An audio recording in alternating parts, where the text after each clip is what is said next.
Welcome back. 755 forever. I'm David O'Brien, Braves writer at The Athletic. I'm with Eric O'Flaherty, former Braves reliever, my co-host. What's up, Eric? How you doing? Not bad. How about you? I'm doing good. It's a beautiful day here in here, I'll show you at Northport. I missed that. 60, 65 and sunny. We had some rain and cold weather on Monday and washed out everything except for the pitching that which they did in the cages. But today, gorgeous. Yeah, this is the kind of stuff you crisp, cool day, breezy. I tell you what, man, we've had some interesting stuff already happened down here. They started with the live BPs years ago on the first day of full squad, Yeah. and to this year they actually moved it up a day, and Snit had Strider of all people throw a live BP on the day of full squad reporting. So the day before, today was first day of full squads. He threw a live BP yesterday to Matt Olson and Austin Riley, who both reported so early. They'd been here about a week and they were ready, Snit thought, and they look good. But it was eventful in that Strider came out firing, of course. I mean, if it's possible, his quads are even bigger now. It's ridiculous in his pants. His quads are ridiculous. But the news of the day was he unveiled a pitch that he says it's kind of a reshaping of his slider, but anybody that saw it thought it was a curveball. And I tell you, it's kind of a new dimension. He threw Matt Olson a couple of them, and Matt knew that he'd been working on it because they both were at Maven Baseball Lab in Atlanta this winter. So Matt knew that he's worked on this, and he told him it was coming at one time, and Olson hit it hard, but the other one he didn't, and he kind of looked. You could tell it was something different. Yeah. That's I can't imagine him being able to strike out more people. But if you look at his 13 every stuff, 9 innings. yeah, I mean, but if you look at his stuff, pretty much in my mind, any pitcher that has that rising effect to their fastball should have Yeah, something that's dropping, and not just, dropping at a 10 to, like an angle downward, but straight down. If you can right. do that, like Kershaw has, or as much straight down as you can get, like 11-6. It doesn't have to be 12-5. Um, it's just the way the hitter sees the ball. It presents itself for a strike for so long, and when it goes straight down versus straight up, it's really hard to decipher the difference in the two. When you have a slider and that rising fastball, now he strikes everybody out because his fastball is just so good, and his slider's not his fastball. But when you Right. have a slider and a fastball, it's almost like A it curveball doesn't and a rep, fastball. it doesn't hold that lane as long in the hitter's view because it kind of goes sideways instead of straight down. So um, good pitchers always talk about making X's. So you have pitches that cross where like your fastball would start at the belt and almost appear to wind up at the chest. And you can start that curveball at the chest and wind up at the Right. knees. It's just that's when normally you see a guy that's say 92, 93 that strikes out the world. Right. That's what they're doing is they're playing their Right. pitches off each other. And I'm not saying his slider wasn't already a great pitch, but if he can truly throw a if he's calling it a vertical slider, whatever he's calling, if he could truly throw that straight down pitch, Yeah. curveball, vertical slider, whatever. If he could throw that, I don't even want to know what he does. Yeah. Well, I tell you what, I think it was more him being coy and not wanting to come out and say, yeah, I Yeah, developed this curveball in the offseason and make that a big story that's going out. And he's got a it's smart. curveball. Instead, he said, yeah, I'm trying some stuff. It was like, what the hell? We'll screw around with it since it's BP. But it was obvious he'd worked on this all winter, and to unveil it with that effectiveness. So we were talking off camera early. He threw last year 93% of his pitches were fastballs, four seam fastballs, and sliders. Yeah, The other 7% changeups. And so really hitters were just looking for the fastball and slider. yeah, And if he, like you said, if he can add this and doesn't have the same plane, and it's just such a different pitch if it falls out, because it's not a sweeper type slider at all. It's a more of a curveball. It's a curveball. yeah. To me, it's just a curveball is what he threw. But and that's what Olson thought it looked like, and Darno sitting behind the plate because Darno asked Olson, did it make the next pitch look that much harder, the slider? And he goes, yeah, but everything he throws is hard. Yeah. So, but yeah, I mean, he's already got, he averages 97 point something with his fastball, but he can hump it up to 100. But the thing is, his 97 to me Is is 100. more, yeah, it's like a big power pitcher, 6'4" guy throwing on a downhill plane. It's more effective than his 100 because he's, like you said, he's throwing from a different plane. I wrote about this today. He's just under 6 feet tall. He's got those massive quads. He gets more extension. He gets the extension of like a 7-foot guy, I think he gets almost the same extension as DeGrom or Right, close he to it. does. They were like at the top of the charts for extension, but like guys like Garrett Cole get much less extension than him, even though they're 4 inches taller. Yeah. So between being 6 feet tall and getting that extension, he's coming down the slope of the mound so far that it does, like you said, it has that appearance of being a rise ball. Yeah. It's not rising, but it's just not coming downhill like all these other guys throwing. So it's Yeah. just staying the same. So it looks like it's rising. It's just, and all the hitters last year would talk about that. It's got that giddy up, that extra gear, because it doesn't drop. It comes in, it looks like it's taking off when it gets near the plate. Yeah, and that's all that matters is I don't care what the science is behind it. The hitters feel like it's going uphill. Right. So you throw something off, it's going downhill. And then only throwing, 7% changeups. Some pitchers just never are able to fully grasp that pitch where they're comfortable throwing it when they really need it. Yeah. But what a curveball can do, and if this is a true curveball, then it would be slower than a slider, is that the curveball can provide a lot of that back and forth that throws hitters timing off. Right. Because what's his slider velocity? Do you remember? Is it upper 80s or low 90s? Upper 80s. Yeah. So upper 80s, maybe 80s, 90. you're looking at say 7 miles an hour on average, Mhm. 8. You throw a curveball that's 12 to 14 slower. Yeah. That's where you add in that that time, you offset the time. You mess Right. up their timing and throw their timing off. And hitters are all about timing. Why you've seen so many guys be able to do those big leg kicks, and then how the pitchers countered, they started hanging their leg and making the hitter hang there and throw their Right. timing off. So a curveball can provide a lot of that. And I'm not going to say his slider can't do that because 7 or 8 is still pretty good, even for a changeup, but a changeup looks just like a fastball. Right. So curveball could be in that aspect. If it's slower, 4 miles, 5 miles an hour slower than a slider, now he's got 3 different, speeds that he's throwing up there too, not just 2. And we've talked about, I firmly believe that he came along at a time in the game where obviously he's going to be great anytime pitching, throwing as hard as he does and having a slider. But if he came along 20 years ago, I think it's different before all the guys started going to these uppercut swings. Mm-hmm. And these uppercut swings, I think, are a lot easier to hit on these guys with a downward plane, these 6'4" power pitchers that are throwing downhill. I think and they can't adjust their swing for one guy for Strider. No, you've practiced it too many times. Your point of contact and your path to the ball is already set. It's like, that point of contact, it's like simple kind of geometry. If you think about guys with an uppercut swing and his fastball's coming in on a level plane instead of downhill, there's not much chance. Don't cross for very long. And when they do, you're going to probably hit it out. You're going to hit it along the exit velos. His average exit velo is really high because when they do connect, he's generating a lot of the power himself. But they miss so many. I mean, his strikeout percentage last year was like 38. It's stupid. And it's way higher than anybody else's, any qualified pitcher in the majors last year.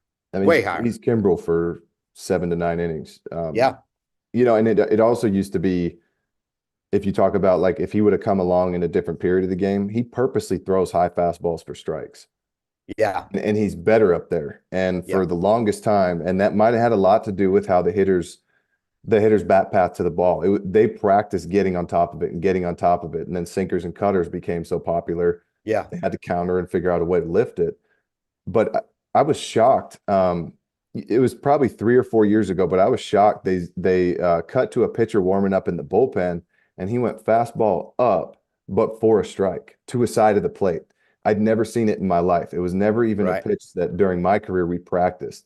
Like if I would have said fastball up and away for a strike, anytime you threw a fastball up on purpose practicing, it was for ball and for chase. It was Right. supposed to be a little above the zone. Let's get him to chase, but we're not throwing anything up in the zone on purpose.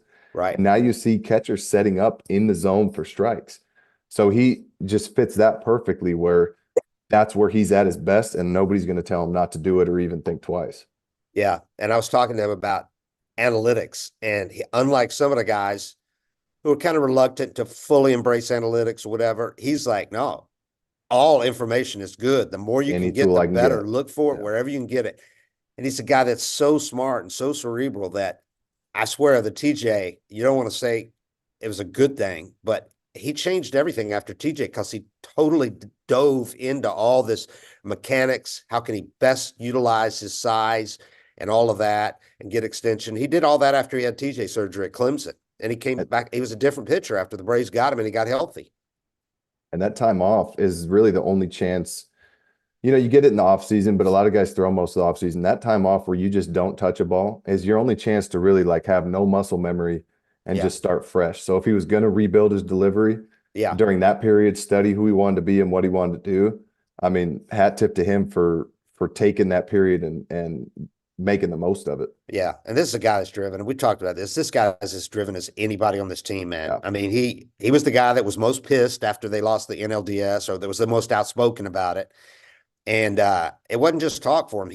He barely took any time off. He was Yeah. back in the gym and all that, started his throwing program, threw down in Atlanta, spent a lot of time in Atlanta this year, went back and forth between there and Knoxville where he lives, threw a lot over at Maven because he was working on this. He was obviously determined to work on this curveball, but he came into camp, man. And like I said, if you look at the video I posted yesterday, you can see his quads. It's ridiculous. Yeah. This guy's legs are ridiculous. So Yeah, there's a genetic factor there too, but I don't doubt yeah, that he works his ass off. I just think he's gonna have a monster season. I mean, not that he hasn't already had two of them, Yeah. but that ERA last year, 3.7 or whatever, it was gonna, I think you'll probably see it a lot in the low threes this year, and over 300 strikeouts. We've talked about it a bunch too, is like you have to go through the struggles. He has to go through that down period he had where he got hit pretty Yeah. hard for a few starts, and then pretty soon you learn how to turn that 6 spot into a 2 spot, and maybe you only get through 5, but you don't get torched. Yeah. And you do that 3 or 4 times during the year, you give up 15 less runs, and all of a sudden it's like, Yeah. wow, he's got that 2.6. And the only difference was 3 or 4 starts that he just had to go through and learn how to just minimize the damage. And he's got a like-minded guy now here in Chris Sale, a guy that he watched and idolized when he was young, when he was in college watching. Chris Sale's a guy that he loved watching. Very similar temperament. Strider doesn't show it on the mound as much like Sale does, but they're driven the same way. They're both fanatics about winning at all costs. That's the only thing important. I think they're really going to hit it off, those two. It's going to be interesting, man. This rotation, if they can keep Sale healthy, and by healthy, I mean, if they can just get 20, 22 starts out of him, keep him healthy, because they're going to give him a lot of rest when he needs it, make sure they don't push him to where he gets hurt if they can avoid it. But if they can get 20, 22 starts out of him, as long as he's healthy for the postseason, that will be well worth what they're paying him. That's the way they look at it. Yeah, I wonder if I bet you he's tried to gain weight and his body just doesn't accept it. But that's He makes Max Fried look thick. Max like doesn't look skinny bulky. anymore. The two of them standing side by side because their lockers are next to each other. We were looking at them yesterday going, that's got to be the two skinniest aces in baseball. Elite pitchers on the same team. Yeah. He is really skinny. He is. And he's about 2 inches taller, or an inch taller than Fried too. He's a big guy. I think he tall. could just move so fast at that light of weight. And he's just a naturally strong guy. But those are the leaner guys are it always, especially for the long season and pitchers. You know, the years I was the leanest, I got hurt. That always kind of worries me. But if he can find a way to stay healthy, I mean, there's no breaks with the rotation either. 755 Forever is excited to partner with Blue Wire Podcast and join their great stable of podcasts. More information to come on that. So we got a national sponsor, or a group of sponsorships that it puts together. And again, remind everybody, we got merchandise, good momentum so far on the sales. Appreciate everybody that's bought stuff. You can get yours at 755forever.com. That's 755, the numbers, forever.com. and just click store when you get there on our page. Also, for sponsorship info, you can reach out to Tim Shovers, our producer, our excellent producer. You can email him at 755foreverpodcast@gmail.com. Again, that's 755foreverpodcast@gmail.com. My And we buddies were wearing a appreciate, couple of those hoodies the other night. huh? Pretty nice. My buddies, just to support us, bought a couple of hoodies and they were wearing them when we were playing some ping pong, and they're pretty nice. Really? Yeah. That's cool. Yeah, I like them. I do. I like the mugs too.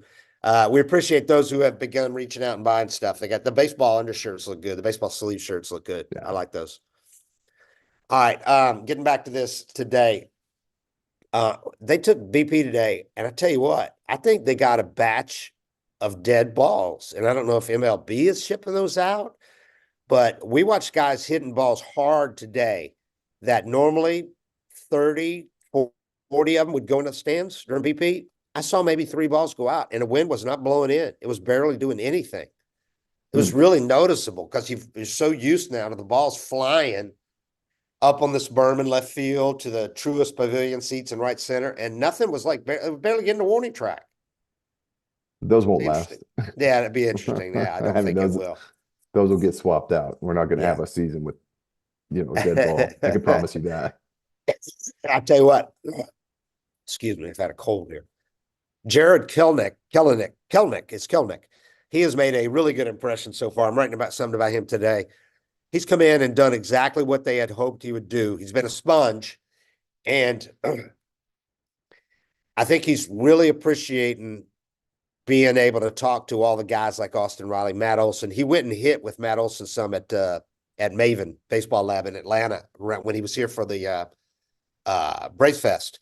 And Olson said the guy's got stupid talent. He faced him when he was a rookie, when Olson was still in Oakland, and Kelenic was a rookie with the Mariners. And then last year, Kelenic faced the Braves and hit a home run up there, Chop House. But Olson said it was the first time he really talked to him. And he said he's a great guy, and he just wants to come in and play his ass off. I can tell he wants to win. He goes, we don't need him to come in and be the guy. We just need him to come in, be a good dude, play hard baseball, and everything else will work out.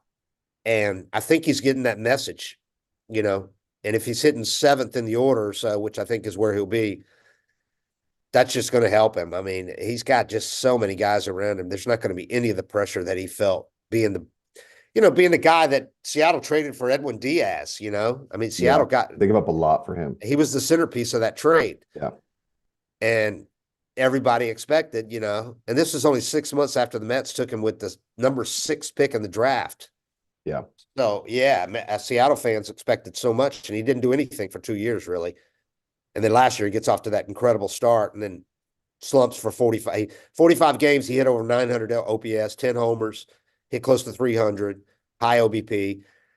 And then he makes a dumb mistake of kicking a cooler out of frustration. He's a fiery guy, too. And I think he learned his lesson there, though. Kicks a cooler 45 games into a slump that immediately followed his 45-game surge. It was like perfect evenly. And the irony was it was actually a good at bat that he struck out. He struck out in the bottom of the 9th in a July game against Twins closer that dude throws like 103. Is it Twins? Dare or what? I just wrote it, but the guy throws like hard, and he had fouled off like 200-mile-an-hour plus pitches, then struck out and went back to the thing and kicked it, because he was slumping at the time and he was frustrated, and then that was it. And everybody thought that was the end of the Mariners season, but Julio Rodriguez, who had been slumping until then, had really started to get hot. So Kelenic gets hurt, and they actually start winning more because Julio Rodriguez started hitting like Julio Rodriguez can. So, they were in it till the end, and he came back. He tried to come back. Kelenic did at the end of the year, but obviously missed so much time that he wasn't the same. So I think he's looking at this, and I talked to some Braves who said the same thing. This is like pushing a reset button. He's got a new hitting coach. He couldn't have a better hitting coach than Seitzer, who's a guy that, as Kelenic said, I can tell already, he's super positive all the time because hitting's hard. You can be negative on yourself, but he's super positive. And he doesn't try to come in and get everybody to change to a cookie cutter swing to his approach. Seitz isn't about that. He works with a guy for a few weeks before he even starts suggesting things. He wants to see exactly what they do, and then he plays to their strengths. So you'll see, everybody in the Braves lineup has a different swing basically because he doesn't try to have them swing. He's not one of those Charlie Lau type guys or swing down and all that. He doesn't do it like that, and he's highly successful, I think, because of his approach he uses. Yeah, it's funny because I came over to Atlanta from Seattle and I'd kind of made an ass of myself in Seattle. Um, I don't think I would have turned things around there.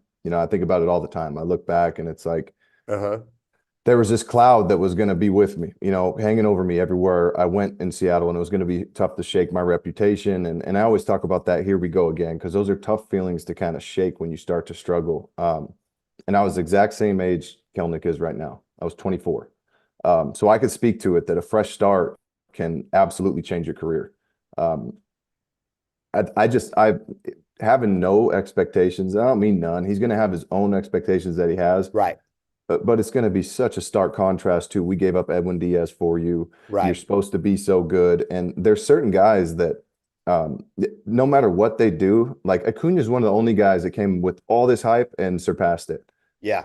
Most of the time, there's this level of hype around you that you couldn't possibly live up to, especially that early in your career. You're not a 24, 25-year-old yet. Your brain's a lot of times not even developed. Like you're just not ready Yeah. for this. And then you get put in a situation where you get this hard reset and nobody expects anything of you and you can just play ball. Yeah. And I mean, that's why I said when they traded for him that I was like, I could see him having 15, 20 homers by the break and having a breakout season and this looking like, for Seattle, a terrible trade. But Right. when you look at it, the way I look at it is like he wouldn't have turned it around in Seattle. I don't think because he was too deep into that Yeah. mess. And as far as like the kicking the cooler thing, like there's a YouTube video of me punching a cooler, and that's like the first one that pops up when people search for me. And my kids have seen it. And Yeah. it sucks I did it, but in that moment, man, when you're passionate, and I think it's a good trait when you care that much, sometimes I mean, there's no way to let that energy and frustration out without hitting something. But I did it probably once a season. Yeah. I tried to throw a shopping cart once, and I can't believe how heavy those things are. And Huddy had pitched, and I came in and blown a game for him, and I was throwing my big fit, screaming, F-bombs. And I tried to pick up, they had those big metal Costco shopping carts, and I tried to pick that thing up, and I got like halfway, and I went to throw it, and then it went like a foot, and then that pissed me off more, so it's like I just spiraled out of control. But I mean, I just think almost all players have been there, and I don't think it's ever a bad sign for a guy to care that much. Yeah. I just learned later in my career, I started hitting stuff with my right hand or Yeah. doing it in the tunnel and doing it in ways that I wouldn't get hurt, that I could still let that frustration out. Yeah. And I think now Sale, like talking to Matt Olson, he said, I'm not saying they don't have some veterans over there, but nothing like we have in this clubhouse. Yeah, And if things start to spiral on this guy this time, it's not just going to build and build and build inside. He's we're going to going be to able pick to them talk up. to these guys, and Yeah. he's not going to be in the cleanup spot. That'll probably be Yep. Matt Olson's where he was last year, the major league home run leader and RBI leader. So, yeah, and I agree probably in Seattle because even if he got off to another hot start, they're going to be waiting like, okay, when Yep. something's going to happen? He's going to get hurt. He's going to do Yep. something stupid. So he was going to have to prove it there over a full year or two, Probably a couple years. And here they didn't trade much to get him. They just Yeah. made some other trades and took on some money, but people aren't going to think that when he's up there hitting. They're not going to think we took on $17 million and cut to get 5 years of contractual control of this guy. They're going to be like, No. who'd we trade for him? No, okay, Yeah. whatever. And they're not going to think it anyway because they're going to be thinking that ball Acuna hit, it had to be Yeah. 500 feet. Yeah. Or I can't believe Riley hit a grand slam 2 games in a row. Or is Strider going to strike out 17 again? Like there's so many big, exciting stories Yeah. that a guy struggling that you didn't give up much for, he's not going to even have to answer questions about it. And he's got less than 2 years of service. Yeah. They got 5 years of control. So it's not even like he's got the pressure to go out and succeed right away. I mean, they're going to let him hit every day, play every day. But if he were to struggle horribly, on one side, then they could platoon if they need to, but they don't plan on it. But they're not going to make him think that, they're not going to have him worry and looking over his shoulder that if you if you hit 220 in the first month, we're in a platoon. That's not what they're going to do. And they And don't give up on you. They've they shown got it a good multiple track record of, times. yeah, of not giving up on guys. They'll send you down, get you right, and bring you right back up. And if you struggle again, they'll send you down. And when you're right, we'll bring you back up until you hit. Yeah. I mean, they rode with Rosario for a long time. I mean, look at Ozuna last year. This is a guy that fans wanted to get rid of anyway. And he gets off to that horrible start. We're all like, why are they still holding on to him? And what does he end up doing? 40 bombs and 100 RBIs as a DH. I was wrong about that one. I was dead I wrong. thought it was time. I was like, I was man, dead wrong. I just don't see how this turns around. And it did. So he's in the perfect place as far as all those factors are concerned. The manager, the general manager, the teammates, the expectations of the fans. I mean, this is it. Yeah. If you can't do it here, then you might have a problem. But this is it. I mean, and to me, the guy looks like he's really talented. He moves. He's got that look about him when he's on the field. He just looks like a ball player. Everything's smooth. His swing looks good. He throws well. He throws really well. He throws hard. He's got a great arm. But Austin Riley was talking about the thing that stands out about him was the attention to detail. He said the preparation before he goes out on the field, his stretching and all that, then his throwing, he does everything regimented. He doesn't just screw around when he's out there. Everything is really straight. And Austin said, yeah, that you don't see that very often. So that was good. They've all been impressed by the kid. I think sometimes 24. Sometimes that can turn into a negative where you can convince yourself that if I don't feel right, I can't have a good game. That's an area that he could talk to older guys about. And it's like when it's time to play, you just go play and you take what you got that day. So that could be something that, like, if I saw him putting too much pressure on himself to get his preparation perfect, but you're surrounded by older guys that can tell you, man, like, right. Look, no matter how you feel that day. And I think a big thing is, like, if you look at Harris last year when he was really struggling. There's another guy they stuck with. Yeah.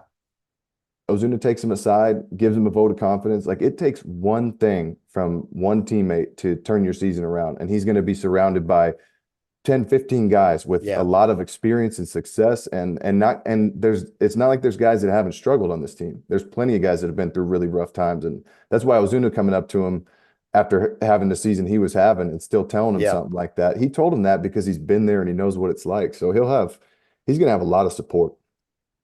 Speaking of Ozuna, he's taking ground balls at first base. He's the guy over there with Matt Olson today. They have two at every position. He's the backup over there.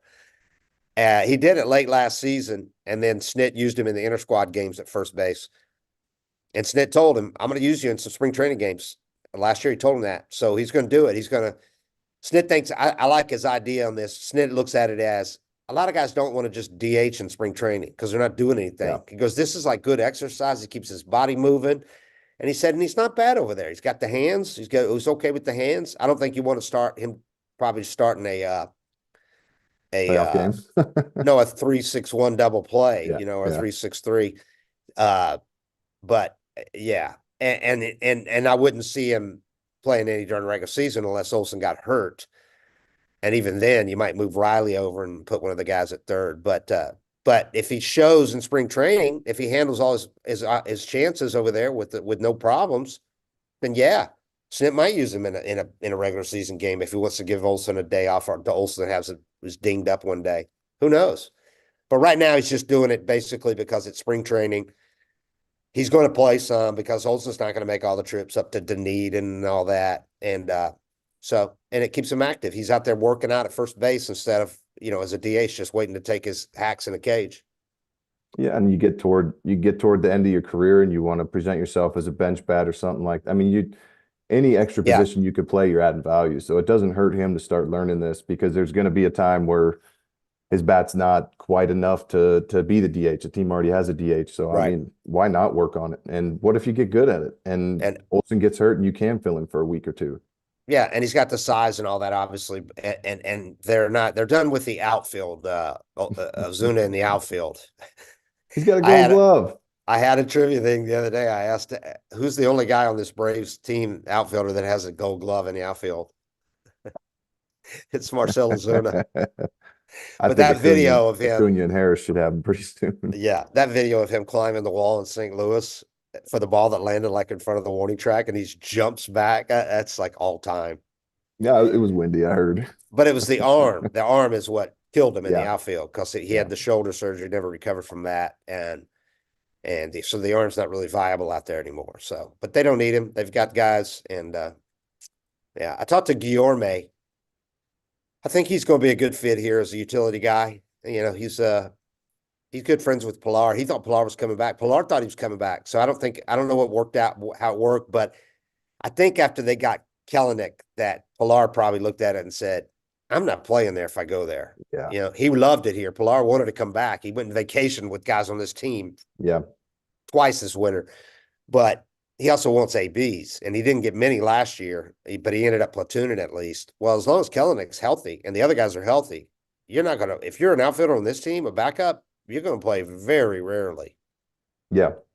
Yeah. And You you're not pinch hitting anymore, you know? That and changed you don't want to everything. be in a position where you're hoping a teammate fails so you can play because that's just bad karma. So Right. So he signed a minor league deal with the White Sox, where like half the team is former Braves, it seems like.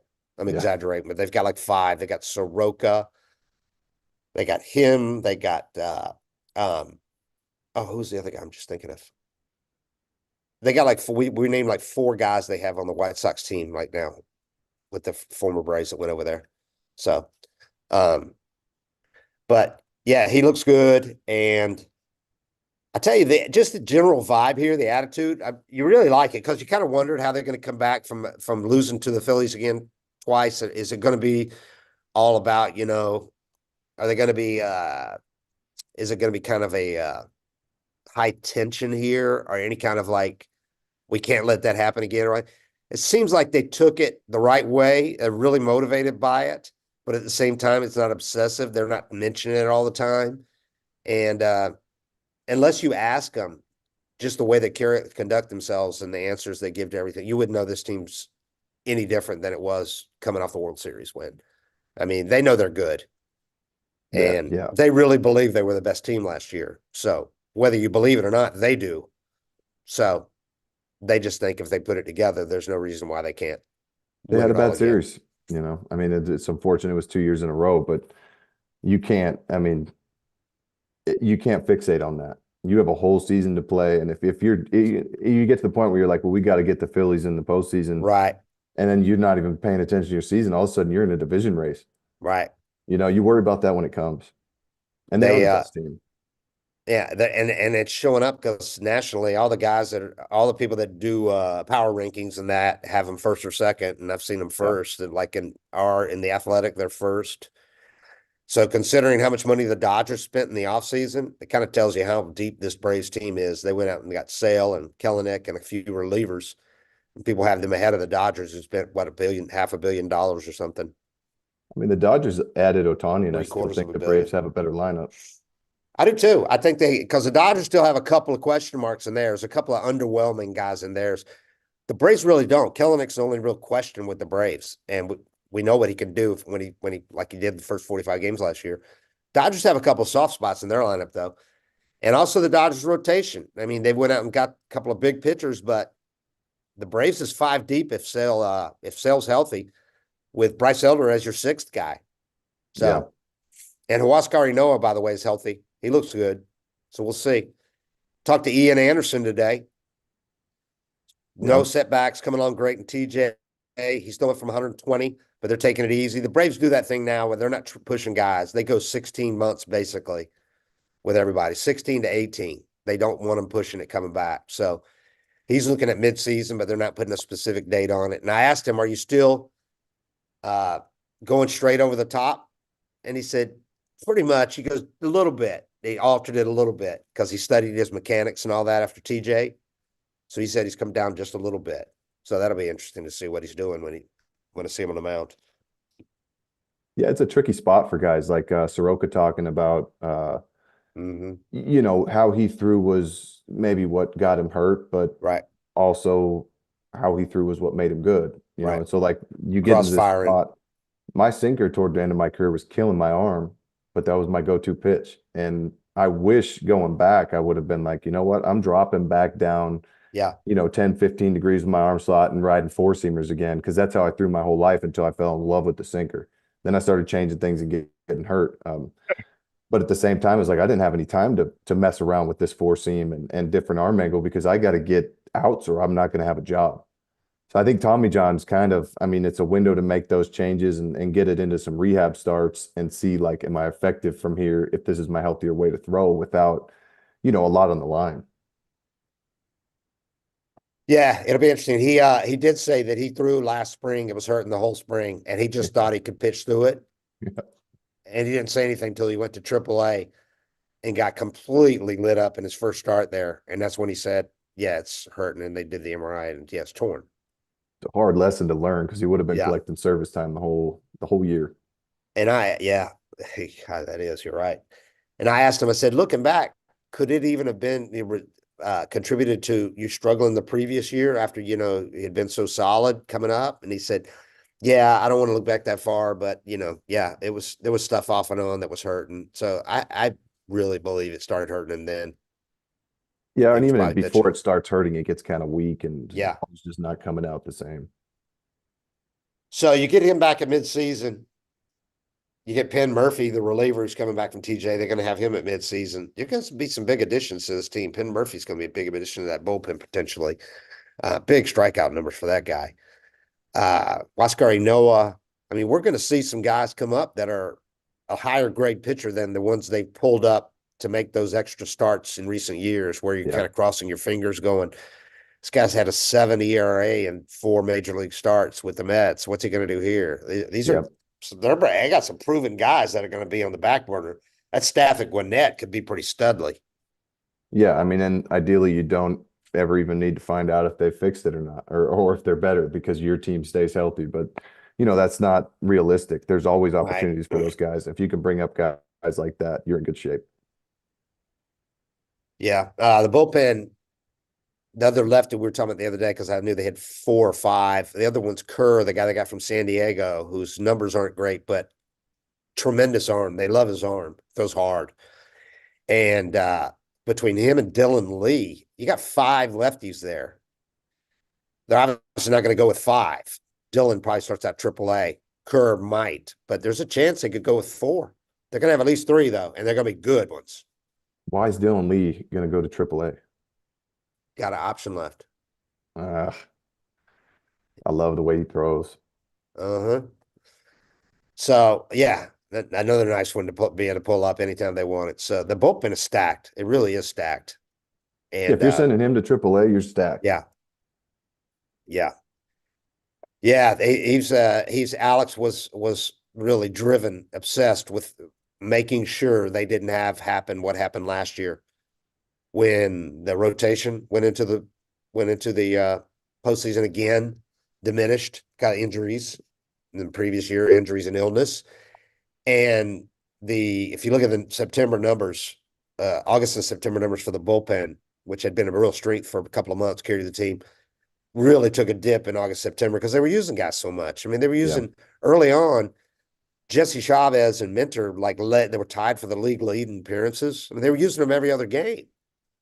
So they each went through a period. Chavez got hurt, but just about everybody in that bullpen went through a rough stretch last year, and it was not the same pen when it went into postseason at all, even though they pitched okay.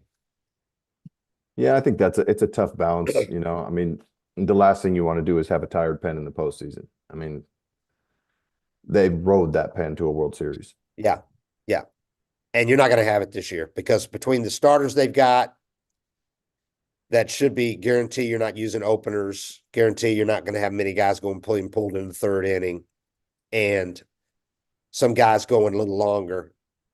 Between the starters that you've got and the fact that you've got 8, 9, 10 deep in the bullpen.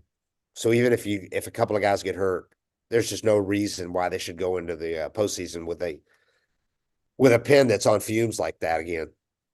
Yeah, and They a built really, up such an a important role that they've had surplus. the last however many years is their long man. Yeah. That's a Jackson huge role. Stevens, he's there. Um, he's a candidate for that, but I don't know if he's good enough to make this pen. But he might be the guy just because, if they need somebody to suck up 3 innings, he can do it. the other way they could look at it is though is we got enough guys that if we need to eat 4 or 5 innings, we can use three of our good guys and just Yeah. do that without taking up one of those spots with Jackson Stevens. So So that'll be you interesting. call Penn gets a little worn down, you call Noah up, and he's Yeah, been starting. I mean, he's a guy that I just looking at him and watching him walk around. He's hitting homers. He's athletic. He's a guy that has been in the pen. They could throw him for 3, 4 innings and give him a few days off and keep doing it with him. But he's got dominant stuff, and you're not going to have to get guys up to back him up. right. And Ronaldo Lopez is going to be interesting to see his role. Does it change?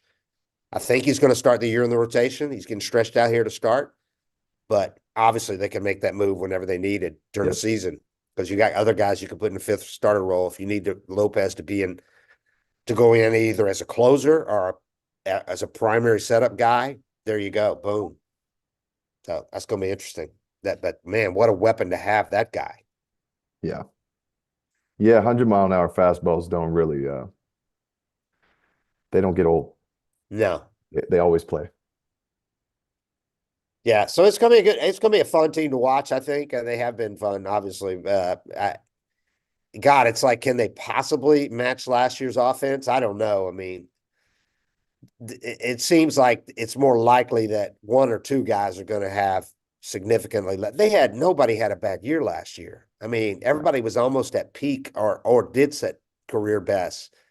Yeah. I don't know if you can expect. I mean, Acuna is the best hitter in baseball, best player besides Shohei. Might say Shohei's the best because he could pitch, but I would take a position guy. Acuna is the best player in baseball to me.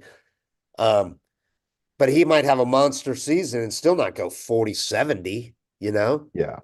That's crazy. Uh, Matt Olson, can he possibly match that? And he set franchise records that on a franchise that had Hank Aaron and Eddie Matthews and Chipper Jones. He set homers and RBI records for the franchise. If they do 75% of what they did last year, they're still probably top 1, 2 offense in the game, probably one. I mean, Right. it was just stupid what they did the whole season. Yeah, they hit 307 homers last year. If they hit 270, they're still going to be top 2 or 3 in Yeah. baseball. Yeah. And you get a little better pitching, because the rotation numbers ended up not being not very good last year.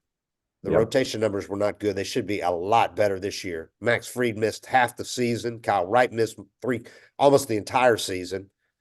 If you look at it, how they patched it together, it's pretty impressive. But Max Fried's on a free agent walk year. Chris Sale's added. Spencer Strider now is established.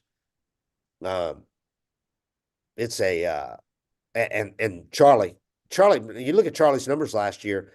Until the last 2 starts before he got hurt, he had a low 3s ERA. Yeah. And tons of strikeouts. He had over 200 strikeouts in 170, 80 innings last year. So then he gave up 10 runs in 10 innings in the last 2 starts and got hurt after 1 inning in the very last one. But people that look at his numbers and think, oh, what are they bringing Charlie back for? This is a rock, man. This is a guy that you look at he leads the team in innings and strikeouts and over wins over the last 3 years since he's been here. Yeah, and he's always there. Yeah, I mean, he did get hurt, but he doesn't have a lot of just bomb starts. I'd rather have a guy that maybe he doesn't put up a 2.6 ERA. Maybe he's in the mid 3s, but a majority of his starts, you're getting 6 or 7 innings out of him because that's what saves your pen over the season. And That's he's what a guy talking about. And he's a guy that Snit knows that even if he gives up 3, 4 runs in the first inning or the second inning, he leaves Charlie in because he knows he's going to settle in and not give up another run. So he might give up 4 runs. That guy could give up 4 or 5 runs in the second inning and still get through 6 and not give up another run. That's why pitchers used to get paid on innings. Like I remember I was with Seattle and we signed Carlos Silva to a 4-year deal. And he didn't have amazing numbers, but he'd thrown 200 innings however many years in a row. And it was just that there's a huge value in that especially for saving your pen. And anybody wondering about Wash's infield drills? Tuiasa Sopo, I've watched him handle the fungo. It's pretty solid. I think he's going to be okay. It's not going to have the Wash banter that we got so used to, but who could? That's going to be interesting to watch that. I watched Goodwin today. I think that was a great promotion to bring Goodwin up. He'll pick up a Got lot of the trash talking and laughing in the yeah, clubhouse that Wash has taken with him. And Tui's a guy he's always got a smile on his face and he's always ready to yeah. work. And you can't ask for Really much more than pleasant that. guy. Yeah. Really, too, is a really good dude. Goodwin, I really like the fact that he's going to be working with these outfielders. I think he's going to be able to help some guys. He looks like he could still play. Yeah. Yeah. So, and everybody loves him. So good hires and good on them to promote guys, you know, from within the organization. Yeah. I mean, that's how you're going to get more good coaches in your system, and you want guys, everybody all the way up, you want your guys working with Yeah. pros. And if there's no opportunity to ever get a big league job, like Yeah. if you're looking for a job and you see, the Red Sox are hiring this AA job, but they haven't hired Right. a major league coach from within, they've only brought guys in from elsewhere. I mean, you're going to look somewhere else. But once in a while, bringing a guy up from the minors that's put in the time in your organization is a big deal. All right. So they got what? It's only 2 more days and they play a game. That's That's totally changed. ridiculous. Yeah. Totally changed in the last few years, especially the last 5 to 10. It's gradually changed, but they come in and have full squad workout on Tuesday. Most teams started yesterday. Braves started today, and they're going to play a game on Friday. Yeah. Used Well, to come in you're 2 putting the weeks, ball in the two players' weeks courts before. to show up ready, though. Yeah, It's different now. yeah. They used to show up and play and work out for 2 weeks before they played a game. Forever. You did PFPs forever before Yeah, you did anything that mattered. And I think overall, I'm sure the players are thrilled with that because I can get my work in at home. I can show up ready. yeah. But like, man, we would have 3 weeks left in spring training and I'd be sitting there like, I'm just wasting bullets. I'm ready for the season to start. Yeah. And it's easier for a reliever. You don't have to build up, but the hitters felt ready too. It was mainly like the length of spring training was strictly to give starters enough time to stretch out. And Snit's like Bobby. He gets the guys in and get your work in, Get out. get it done, get out of here. They don't stay out here until 2, 3 in the afternoon. They don't take lunch break and come back and keep working. They never do that. The best camp of all Yeah. time was Bobby Cox spring training. I Yeah. remember like the first week I was jogging, Javier Vasquez was joking, like, I feel like I should give my meal money back. Because we were done. We were off, we were doing our running and then we were done. And it was probably 9:30, 10 a.m. But there's no point to just have guys out there forever just so they don't have a hard day or Yeah. just so they don't go play golf. That's You know, what Snit said. Why keep them out here? We could stand around sure for hours. All you're going to have is everybody get fried backs and sore feet. yeah. So come in, do your work, get out of here. The less time you spend standing around in cleats, the better. Yeah. All right. Well, we'll do another of these next week and have some games to talk about. But so far, been interesting, and the Braves are going to be a fun team to watch once again, obviously. And nothing but good, nothing but positive early in camp. I know that everybody says that, but this is a team that has won 205 regular season games the last 2 years. So There's not a lot to fake. yeah, exactly. They know they're good. All right, that's it. 7:55 forever. We appreciate you guys listening, watching, buying stuff, and keep it up. Thanks a lot. We are